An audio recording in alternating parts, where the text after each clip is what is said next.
Stephen James Dixon. All right, today in relationship coaching, new couple, East Coast, both in their 40s, two kids, boys, around 17 and 16, I think it was. And started out, the husband contacted me, which is always awesome. I love when men contact me because that's really who I want to talk to. Normally, it's us that has the problem. But in this scenario, when I started talking to the brother, what I like to do, I'm a relationship coach, so I'm always working through the problems with the parties. But what I like to do is I like to have the first 30 minutes be with the husband solo, so he can run through his whole issues and all his concerns and really vent out whatever he's got going on. Then 30 minutes with the wife, and then an hour with the couple together. So in the first 30 minutes, the husband, I just felt so bad for him. He was conveying this story where his wife was just, a wife that had disconnected from him, wasn't really showing a lot of interest, a lot of love or affection. They've been separated now for about 6 months. She was very angry. And so I felt bad for this brother, but of course I reserve, any kind of conversation or advice or anything until I hear both sides of the story. Luckily, I did that because as soon as I talked to the wife, and they've been married, 20 years. As soon as I talked to the wife, she like, nah, Well, the way I do it is I don't say to the wife what the husband says. I just tell the wife, tell me her story. Her story is, of course, the opposite of his story. Her story is like, he doesn't care about me. He doesn't show interest in me. He doesn't do activities with me. He's not romantic. He doesn't take me out. We don't go on dates. We don't go to movies. He don't care if I just go to the gym and have another male trainer and all these types of things, that he doesn't show any interest in me at all. And so I call, the husband back in to do our hour, and I basically go in on him to say, hey, you presented a story to me that wasn't true. You presented to me what appears to be these last couple months instead of presenting to me the whole 20 years.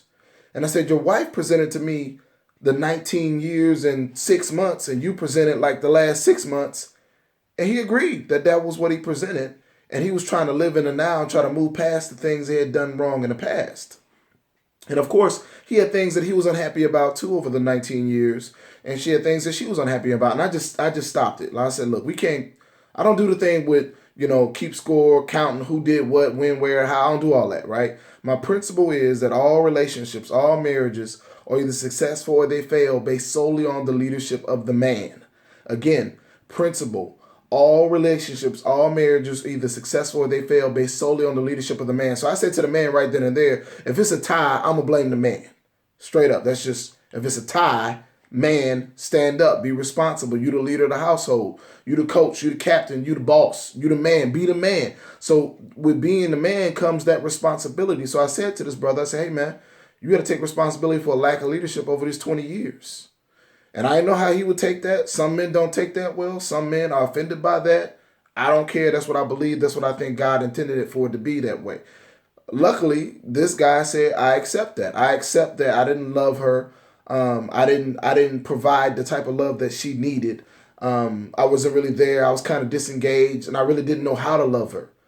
And that's what we got to. We got to, in that short amount of time, we figured out that that brother had decided the amount of love to give his wife and never really arrived at if that love was good enough or not. So he just continued to just do what he thought instead of learning and listening and growing and advancing, evolving into a better husband. He just said, I'm loving you enough. Like I had a man last week tell me, I'll pay the bills. What else you want? And we just got too many brothers like that. Too many men that just believe that they know how to love a woman when in fact they don't.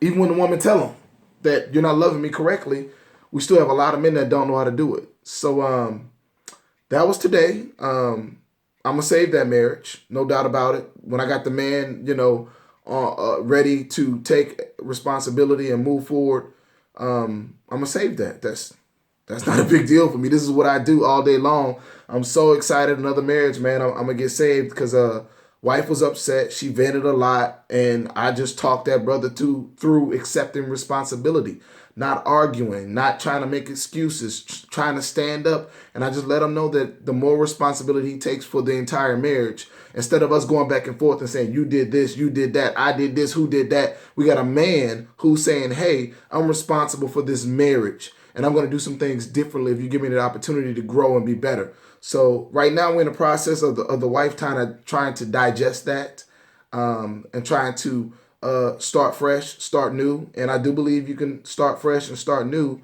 but you got to understand why you're starting fresh, why you wiping the slate clean. So that's where we at right now. So I'll keep y'all updated.